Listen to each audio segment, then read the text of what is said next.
even though this is my story. The story of my ancestors who left Treungen in 1882 and built new lives on the prairies of America. It is also a story shared by nearly every Norwegian American family. Our grandparents and great-grandparents crossed an ocean with hope, fear, and faith, while their brothers, sisters, and cousins stayed behind in Norway, tending the farms, keeping the traditions, and wondering what became of the family who sailed west. For generations, the question echoed across the fjords and valleys. What happened to our cousins in America? And here we are, living proof of their courage, their sacrifice, and their love. This story belongs not only to those who emigrated, but also to the family who remained in Norway, preserving the old homestead, the language, and the memories. Together, we are two halves of one heritage. One family separated by distance, but never by heart. Our ancestors began the journey. We continue it by remembering them, honoring them, and staying connected to the cousins who kept the home fires burning in the old homeland.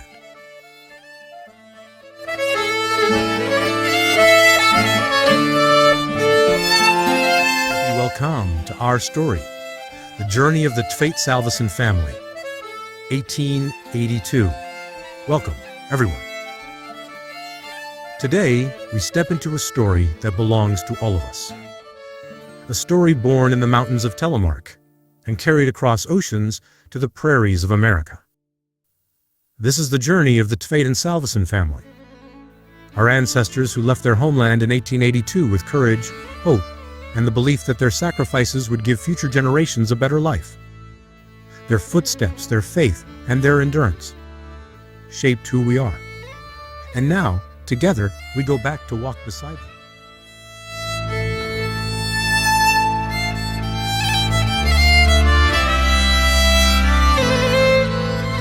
My name is Larry, and before we step into the world of 1882, I want to begin with the truth that has shaped my entire life.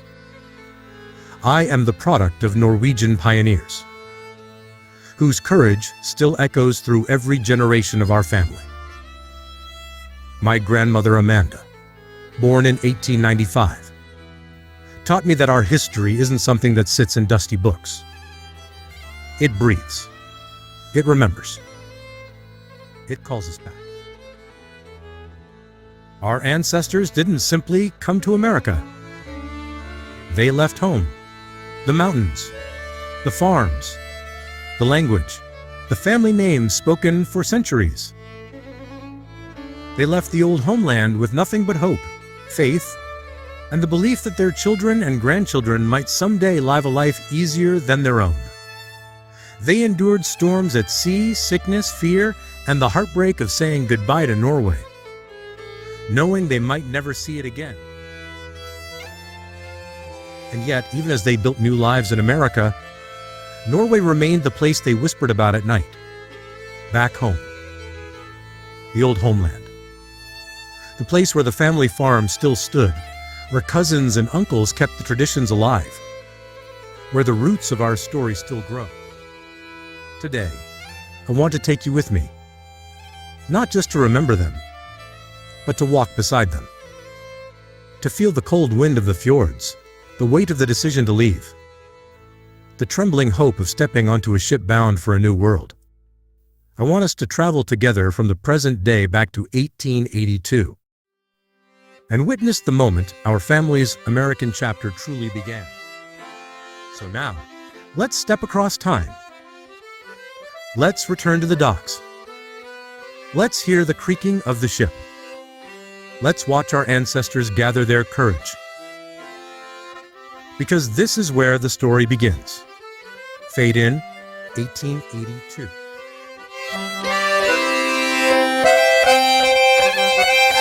My story begins in Treungen, Telemark, a place where my family lived for more than 3 centuries. A place where every stone, every tree, every gust of mountain wind carried the voices of my ancestors. In the spring of 1882, my great-great-grandparents stood outside their little timber home, preparing to leave the mountains forever.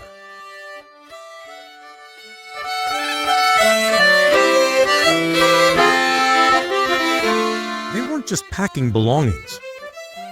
They were packing centuries of memory, the soil of the Tveit farm still under their fingernails. Every item they carried held a story. Every trunk held a piece of Telemark.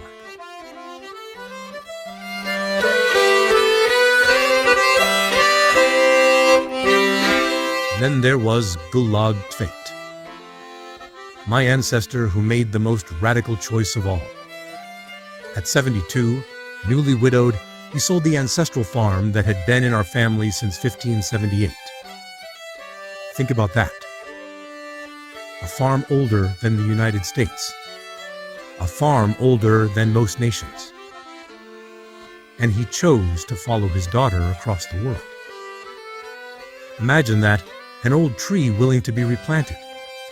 Their journey began with wagons rattling down dangerous mountain roads. Roads they had never traveled before. My ancestors had lived their entire lives inside a small circle of mountains and valleys. Most of them had never been farther than 20 miles from home. 20 miles. That was the size of their world.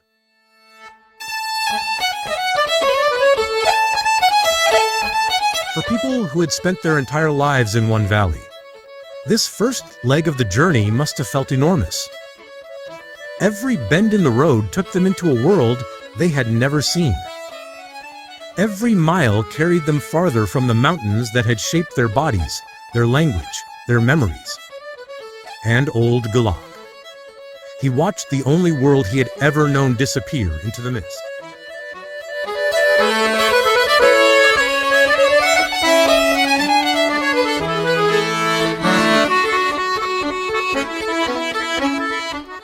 From the quiet lakes of Telemark, they moved into the chaos of Christiania. The noise, the crowds, the uncertainty. It must have been overwhelming. And then came the North Sea. Violent, unforgiving. Packed among hundreds of emigrants. They endured days of seasickness so severe the air below deck turned foul. The ocean tested them before America ever could.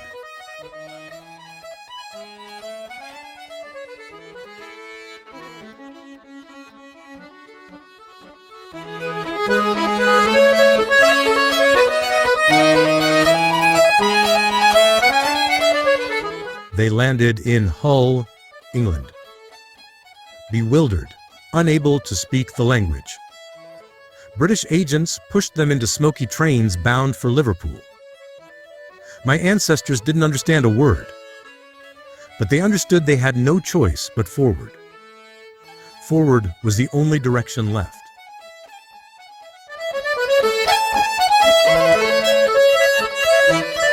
In Liverpool, they boarded the steamship Mississippi.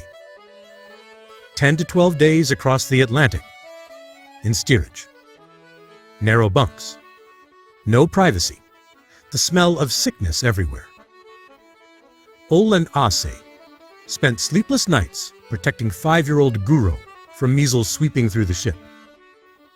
Every cough, every fever, every cry in the night threatened to steal their future. And somehow, they made it. They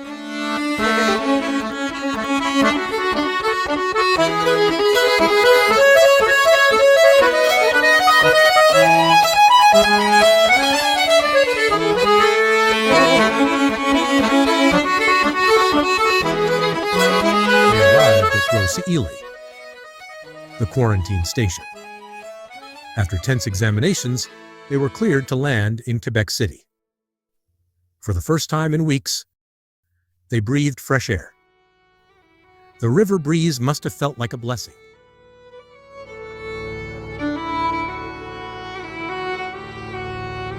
But the journey wasn't over. They boarded colonist trains.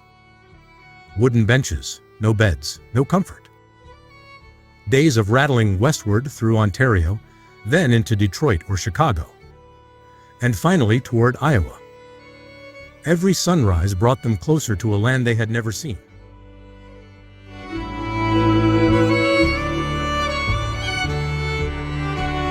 In the blistering summer of 1882, the train stopped in Forest City, Iowa, and the shock was immediate. Telemark was mountains. Iowa was flat. Terrifyingly flat. The sky felt too big. The heat suffocating. Mosquitoes unlike anything they had ever known. It must have felt like landing on another planet.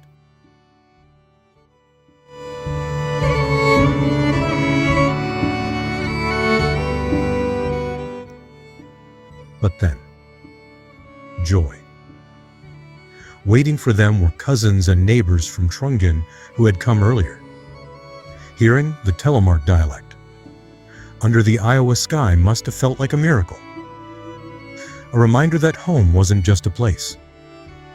It was people. They couldn't speak English. They couldn't understand the Americans. So they clung to each other. They recreated a little Telemark on the prairie, worshiping, marrying, and mourning in Norwegian. Their language became their shelter.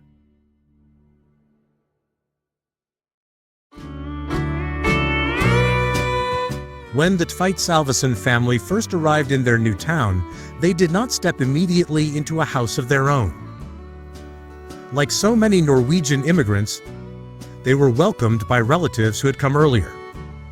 For a short time, they stayed with family, sharing meals, stories, and the comfort of familiar language in an unfamiliar land. It was a gentle landing after a long and exhausting journey. But soon, like countless pioneers, they had to make do with whatever shelter they could manage. Before a proper home could be built, the family lived in a dugout, a small earthen shelter carved into the hillside. It was dark, cramped, and humble, but it kept them safe from the wind and weather. In that dugout, they cooked simple meals, slept close together for warmth, and began the slow work of building a new life. It wasn't easy. When the Salveson family stepped onto the Iowa prairie, they were stepping into a new world. One built not of mountains and fjords, but of endless sky and soil black as coal. They had come from a valley so small that most of them had never traveled more than 20 miles from home. And now, here they stood, thousands of miles away, greeted by relatives who had already begun to carve a life from this vast, flat land. The wagon creaked to a stop beside an old farmhouse. Laughter and tears mingled as trunks were lifted down, rose-mailed wood glowing in the late sun. For the first time since leaving Norway, they felt the warmth of welcome. They were no longer strangers. They were home. The wagon creaked to a stop beside an old farmhouse. Laughter and tears mingled as trunks were lifted down, rose-mailed wood glowing in the late sun. For the first time since leaving Norway, they felt the warmth of welcome. They were no longer strangers. They were home. That evening, as the prairie wind whispered through the grass, Ole and Aase looked out across the fields and knew. This was where their children would grow, where their story would continue. A new life had begun, not in the shadow of mountains, but under the boundless sky of America. My great-great-grandfather Gullaug Tveit stood on that prairie, pipe in hand, wondering if he had made a mistake. But he hadn't. Because I'm here. Because generations of us are here. They left the mountains of Norway to give us a future. And every time I tell their story, I bring them home again. As we come to the end of this journey, I find myself asking a question that has lived quietly in my heart for years. Could I have done what they did? Could I have stood on the edge of everything I knew, The mountains, the farm, the language, the family name spoken for centuries, and walked away into a world where I could not even speak the language. I doubt it. Most of us doubt it. Yet they did. They said goodbye to the only home our family had known for generations. They left behind a culture I grew up with, a way of life rooted so deeply in the soil of Norway that it still shapes us today. They carried sorrow, hope, fear, and faith across an ocean so that we could stand here now, living the life they dreamed of but never saw. So I ask you, truly ask you, would you be able to do what they did? Would any of us?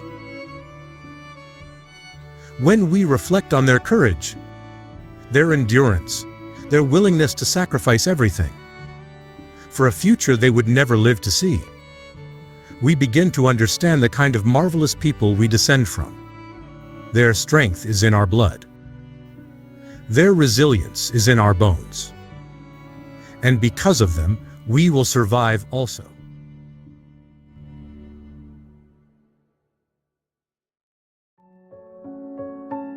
This photo is only a glimpse of something much larger: the living branches of the Tveit family from Treungen.